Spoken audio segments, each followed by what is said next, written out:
이번엔 민주당 소식입니다. 이재명 후보는 오늘 경제 비전을 발표했는데요. 국가의 대대적인 투자와 개혁을 바탕으로 세계 5강 경제 대국으로 나아가겠다고 했습니다. 구체적 내용을 톡소론 정치에서 짚어보겠습니다.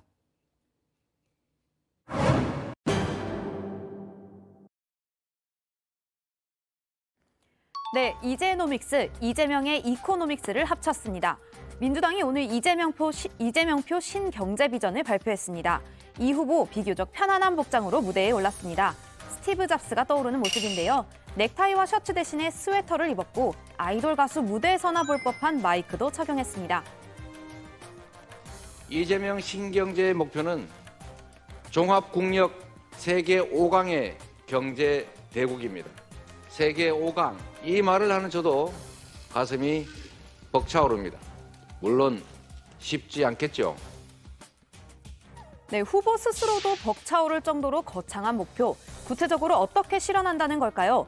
무려 세계 5강 대국으로 가는 길, 이렇게 세 가지입니다.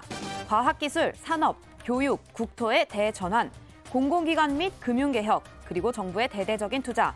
그러니까 기존의 낡은 체제는 개혁하되 국가가 대대적으로 미래 먹거리에 투자해서 경제를 살리겠다는 겁니다. 이 후보가 꾸준히 밀어온 그 면모, 바로 경제 대통령이 되겠다는 목표를 다시 한번 강조한 겁니다. 우리는 할 수 있습니다. 그리고 해왔습니다. 경제개발 60년 성장 신화도 만들어냈습니다. 바로 지금이 대전환의 위기를 성장의 기회로 바꿀 수 있는 골든 타임입니다. 구체적으로는 메타버스 무역 플랫폼, K 콘텐츠 산업 등 소위 요즘 핫한 신산업을 키워주겠다고 약속했고요. 수도권에만 성장이 집중되지 않도록 지역 발전에도 힘쓰겠다, 이렇게 말했습니다. 경제를 살리겠다고 장담하다 보니 잊을만 하면 나오는 그 이름. 그래서 정치는 가장 좋은 정책을 연원을 따지지 않고 누가 말했느냐, 어디서 출발했느냐, 좌파냐 우파냐, 박정희냐 김대중이냐 이런 걸 따질 필요 없이 가장 유용한 효율적인 정책을 사용해야 된다. 이 후보 이전에도 박정희 전 대통령을 언급해서 이른바 우클릭 지적 받은 적 있죠. 그래도 경제 살리는 대통령이라는 대의를 위해서라면 진영 논리는 과감하게 피해야겠다고 다짐했나 봅니다. 그런 이 후보도 철저히 선 긋는 한 사람 누굴까요? 그분은 가짜 실용주의자고 저는 실제 실용주의자입니다. 이전 대통령의 성장률 7%, 국민소득 4만 달러, 7대 강국 진입, 747 공약은 기망이었습니다. 이 후보 오후에도 계속해서 비슷한 취지의 경제 관련 일정을 이어나갔습니다. 이 후보 직속 디지털 대전환위원회 출범식을 갖고 100만 디지털 미래 인재를 양성하겠다고 약속했습니다. 이렇게 누가 뭐래도 경제를 앞세운 이 후보의 행보, 지지율의 이른바 박스권에 갇혀있는 상태를 넘어서기 위한 전략으로 풀이됩니다. 박스권, 원래는 주식시장에서 쓰는 말인데요. 주가가 일정한 폭 안에서 등락을 거듭하는 상황을 가리키는 말입니다. 이 후보 지지율이 지금 40% 부근을 맴돌면서 그 이상으로 넘어서질 못하고 있습니다.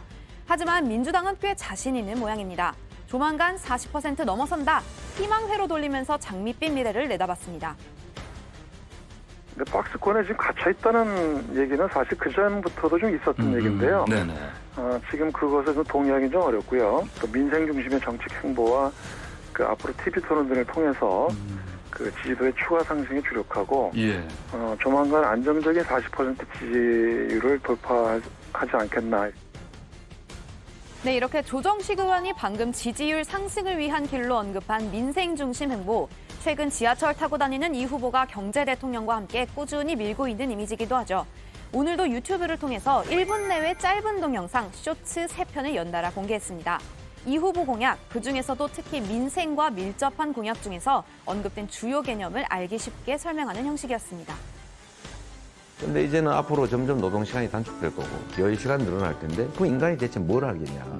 더 놀겠죠. 우리는 자치기, 오징어 게임 뭐 이런 거 하고 놀았지만 이제는 사람들이 사실은 가상공간 안에서 논단 말이에요. 공약만 친근하면 안 되겠죠. 저 멀리 어디 좋은 집 사는 TV 나오는 대통령 후보 말고 친근한 옆집 아저씨 같은 모습도 보이고 있습니다.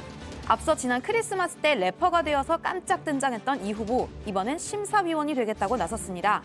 국민들이 불만이나 희망사항을 노래로 만들어서 보내면 본인이 직접 평가를 하겠다고 합니다. 노래로 불만이나 소원을 노래로 하면 그거를 한번 들어보시라 후보가 그런 의도예요. 그래서 댄스곡이면 막 춤을 춰서 보내는 사람도 있고 또 트로트면 뭐 이렇게 아줌마 아저씨는 뭐 트로트 할 수도 있고 젊은이들은 랩을 할 수도 있고 뭐. 이른바 불만을 노래해 나도 가수다.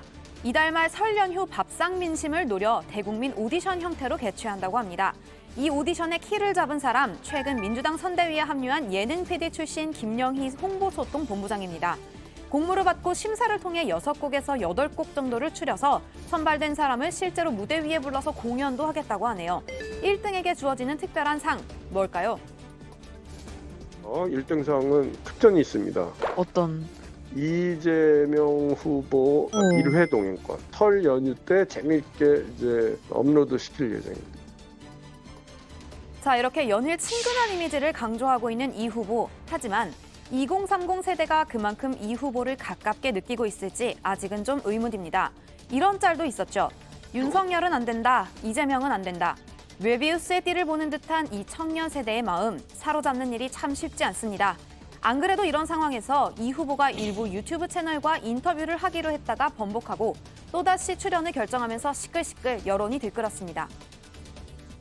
다 페이스인지 뭔지 하는 그런 어떤 유튜브 채널에 거기를 제가 인터뷰에 응하느니 마느니 가지고 논란이 엄청나게 많았습니다.